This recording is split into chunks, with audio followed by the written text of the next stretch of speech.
पहले अपने शिव गुरु के चरणों में प्रणाम करती हूँ, मैया पार्वती के चरणों में प्रणाम करती हूँ, सभी देवी देवता सभी माता रानी के चरणों में प्रणाम करती हूँ, नीलम दीदी हरेंद्र भैया के चरणों में प्रणाम करती हूँ, सभी गुरु भाई गुरु बहन के चरणों में प्रणाम करती हूँ।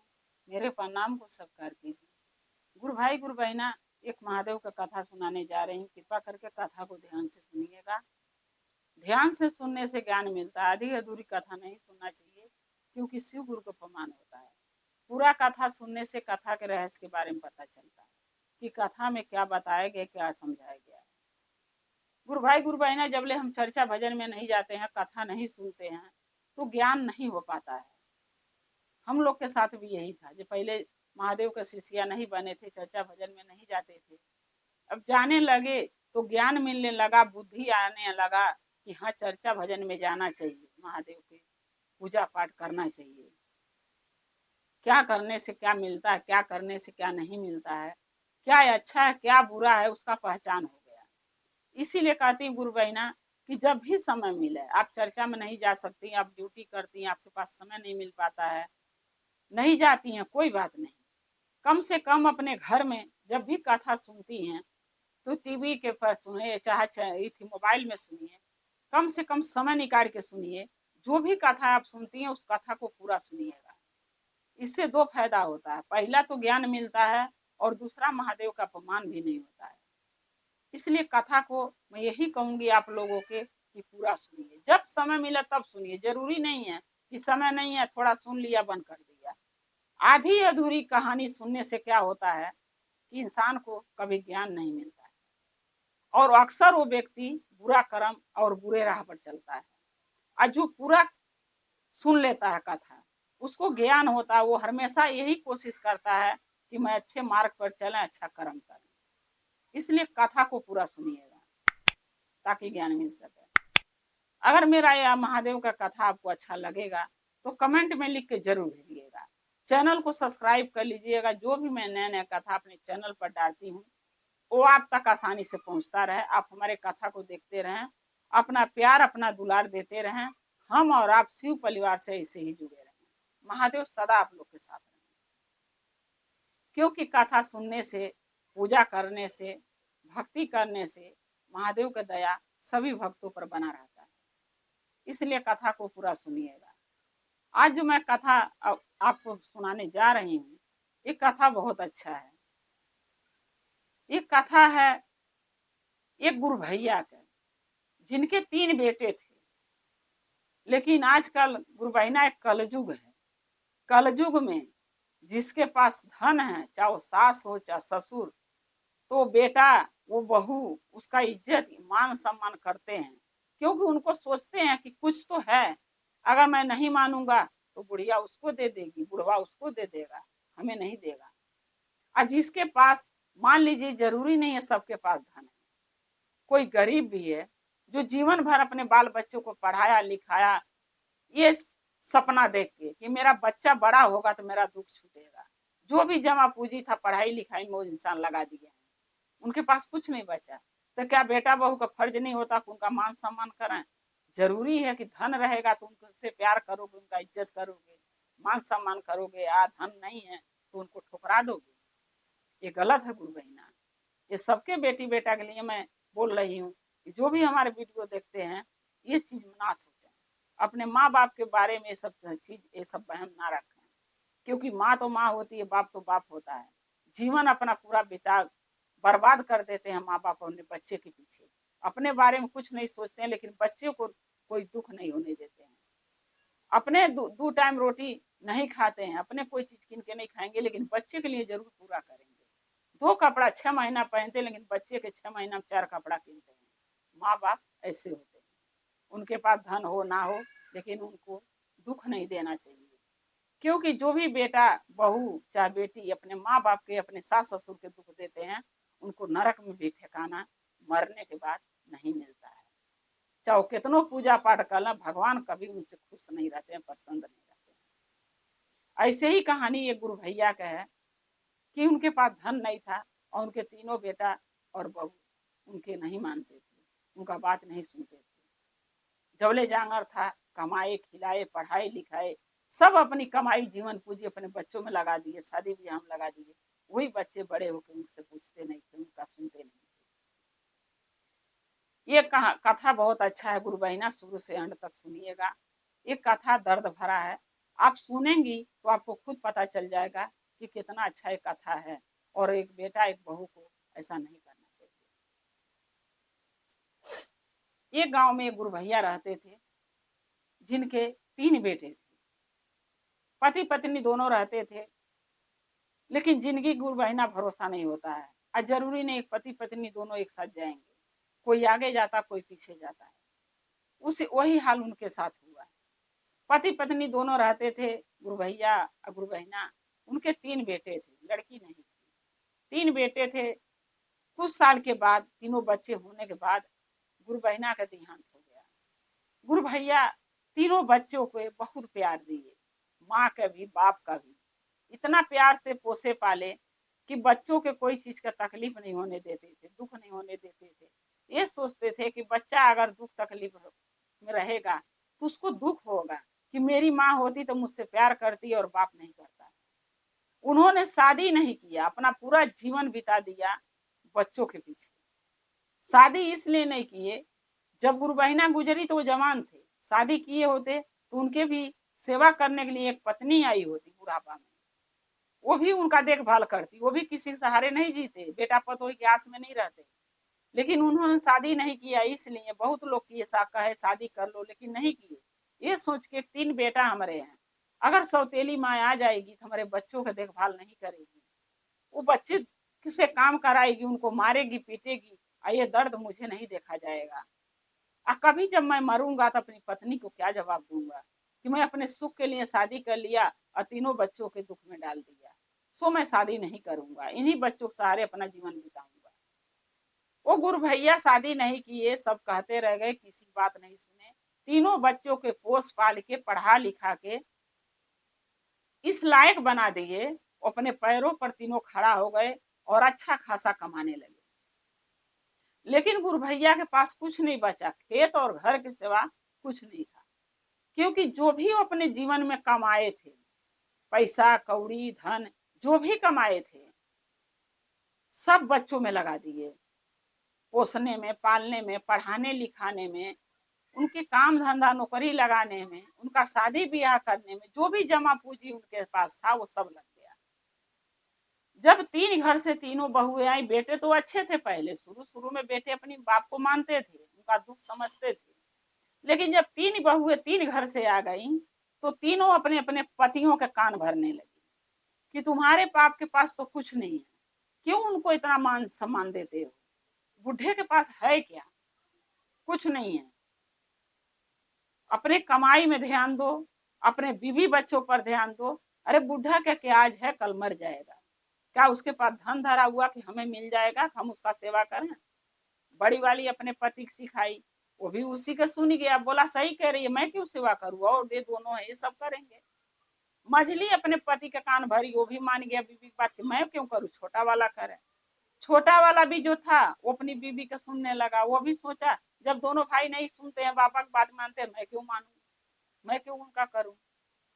तीनों अपने अपने मान हो गए, अपने अपने पत्नियों को सुनने लगे, अपने अपने बच्चों के साथ उसी घर में रहते थे। लेकिन वो गुरु भैया एक अनजान व्यक्ति की जैसे रहते थे, यानी उनका न उनसे कोई कुछ पूछता था, न उनका बात कोई मानता था, न उनका दुख समझता था, न उनको टाइम से कोई भोजन देता था।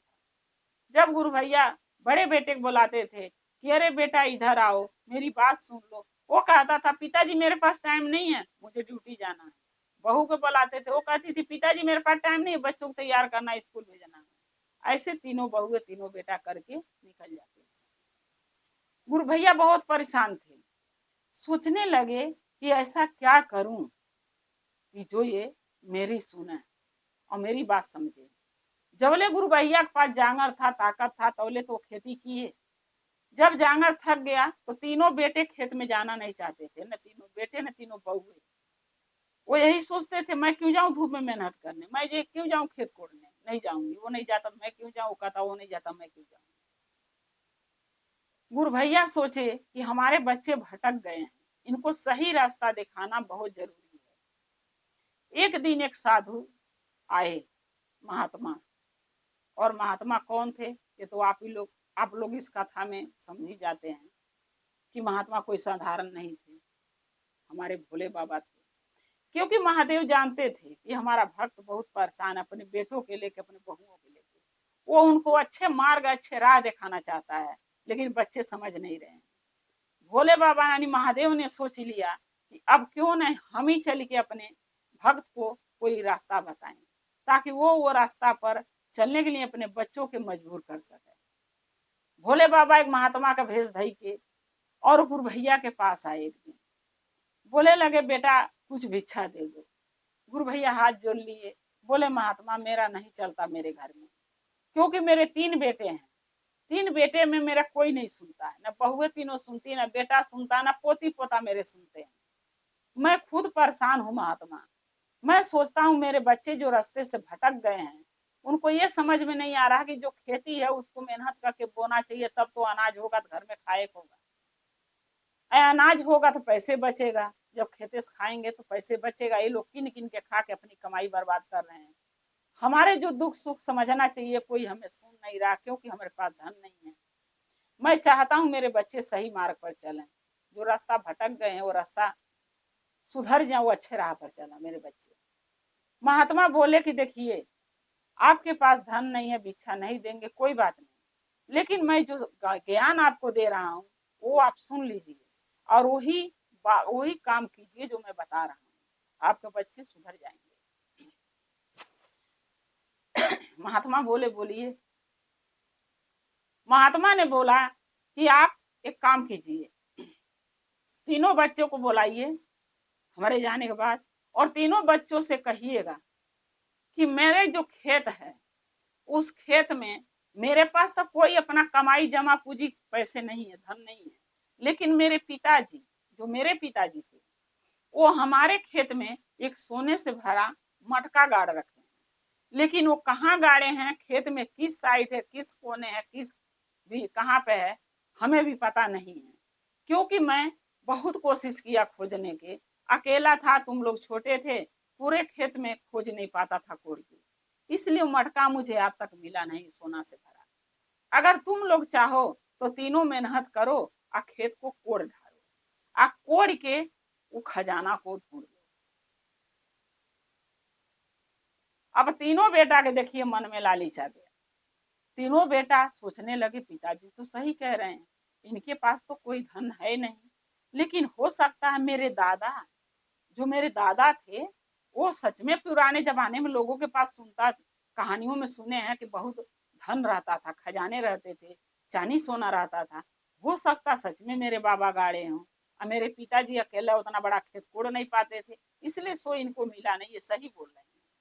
तीनों बेटा आपस में जब सोच लिए, विचार कर लिए, अब तीनों बहुएं आ गई। बोले क्या बात है, बताए सब। तीनों बहुओं के मन में लालच आया, बोली कि हाँ सही कह रहे हैं पिताजी, अब ऐसा करो कि तुम लोग खेत कोड़ के खजाना ढूंढो, हम लोग अपने सास ससुर का सेवा करेंगे। अब आज से तीनों बहुएं ससुर का सेवा में लग गई। कोई पानी ला रही है तो कोई खाना बना के ला रही है, तो कोई नहवा रही है तो कोई कपड़ा धो रही है, तो कोई कह रही पिताजी यहाँ बैठिए, पिताजी ये कीजिए, पिताजी वो कीजिए, कोई चाय दे रहा, कोई पानी दे रहा, नहीं सब का सब यानी सेवा में ससुर के लग गई। देखिए धन कितना बड़ा लालच की चीज है कि इंसान को पल भर में बदल देता है, लेकिन बच्चे नहीं सोचते हैं बात। जब वो सब सेवा में लग गई तीनों पतोही है, तीनों बेटा धन के लालच में खेत कोड़ने चले गए, कुदार ले ले। अब तीनों कोड़ते कोड़ते कोड़ते कोड़ते खेत तो पूरा कोड़ दिए, लेकिन खजाना तो नहीं मिला। जब खजाना नहीं मिला, तीनों खेत कोड़ के जब घरे आए तो फिर अपने पिताजी से सवाल कर रहे हैं कि पिताजी खजाना तो मिला नहीं, हमने तो सब खेत कोड़ दिया, कहीं नहीं है। तब उसके पिताजी बोले कि बेटा ऐसा करो कि खेतों में बीज डाल दो। मेरे पिताजी बोले थे कि जब खेत में बीज बोओगे ना, तुम्हारे तीनों बेटे जब खेत कोड़ेंगे और उसमें बीज बोएंगे तो जो फसल होगा, अब फसल के काटने के बाद जब खोदेंगे कोड़ेंगे तब वो मटका मिलेगा। अब देखिए माँ बाप अपने बच्चों के सही मार्ग पर दिखाने के लिए, चलाने के लिए कितना झूठ बोलते हैं। और कहते हैं भगवान भी, महादेव भी, कि अगर सच्चे राह पर किसी को चलाने के लिए झूठ बोला जाता है तो झूठ झूठ नहीं होता है, 100 सच के बराबर होता है। अब उन्होंने भी वही किया। अब बच्चे क्या किए, उसमें बीज ला के बोए गेहूं, और गेहूं खूब फसल हुई, बढ़िया फसल हुई, उसको काटे और ला के घर में छलिया के धर दिए। अब ये बात देख के गुरु भैया बड़ा खुश हुए कि मेरे बेटे इतना मेहनत किए, कितना सारा, जितना गेहूं ये लोग खेतों में उपराज लिए हैं, हो गया हमारे, इतना तो मैं भी कभी फसल नहीं हो पाया, मेरे मेरे करने पर भी नहीं होता था। ये देख के बहुत खुश होने लगे, खुश हो गए और खूब खुशी से हंसे। तब तीनों बेटे कह रहे हैं, पिताजी क्यों हंस रहे हैं आप, क्या बात है? तब वो बताए कि बेटा, जब हम मेहनत करते थे, अकेले थे, तो भी इतना फसल नहीं हो पाता था, लेकिन तुम तीनों मेहनत किए मिलजुल के, देखो कितना बढ़िया फसल हुआ है। फिर तीनों बेटे कह रहे हैं, पिताजी अब बताइए खजाना कब मिलेगा? तब वो सारी बात वो बताए गुरु भैया। बोले बेटा, खजाना कोई नहीं, न तुम्हारे बाबा का धरा हुआ, न मेरे पिताजी का धरा हुआ, न मेरा धरा हुआ, खजाना तो है ही नहीं। तब तीनों बेटे बोले, पिताजी फिर हमसे झूठ क्यों बोले? बहुए भी बोल रही हैं, हमसे आप झूठ क्यों बोले?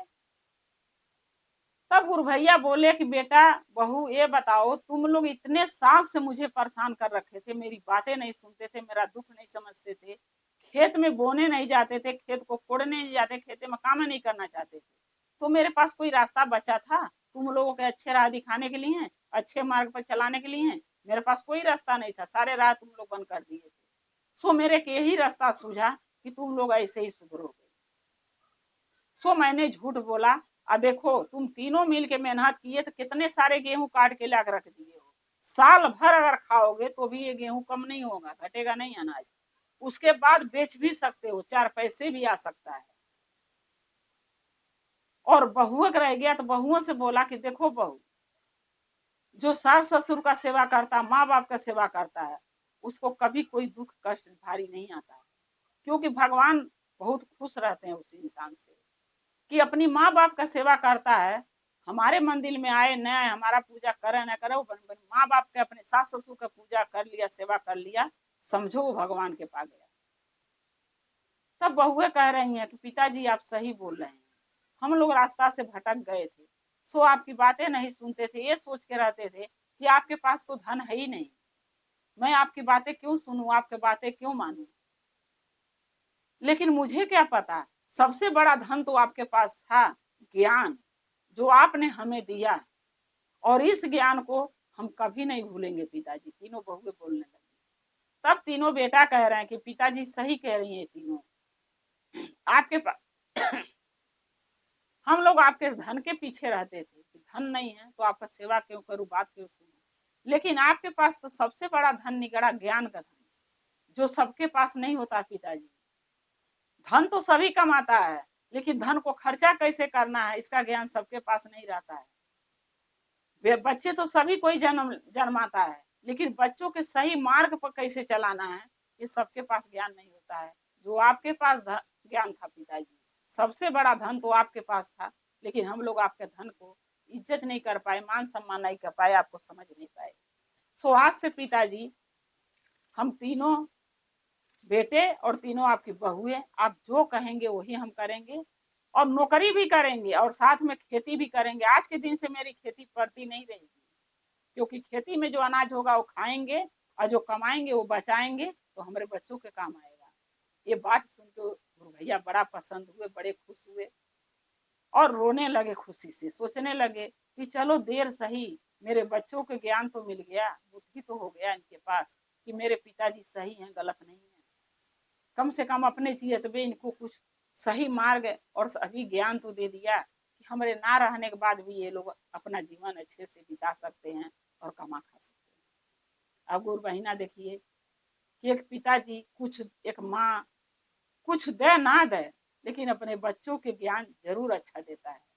लेकिन जो बच्चे, जो बहुए, आज जो बेटी बेटा समझ जाते हैं, वो सबसे बड़ा धन उनके माँ बाप के, वही समझते हैं मेरे माँ बाप हमें ज्ञान दिए, हमें पढ़ाई लिखाए, हमें ये लायक बनाए। गुरु बहना, अगर मेरा आप ये कथा शुरू से अंत तक देखी होंगी, सुनी होंगी, तो आपको जरूर ज्ञान हो जाएगा कि कथा कितना अच्छा है, कितना सुंदर है, कितना प्यारा है।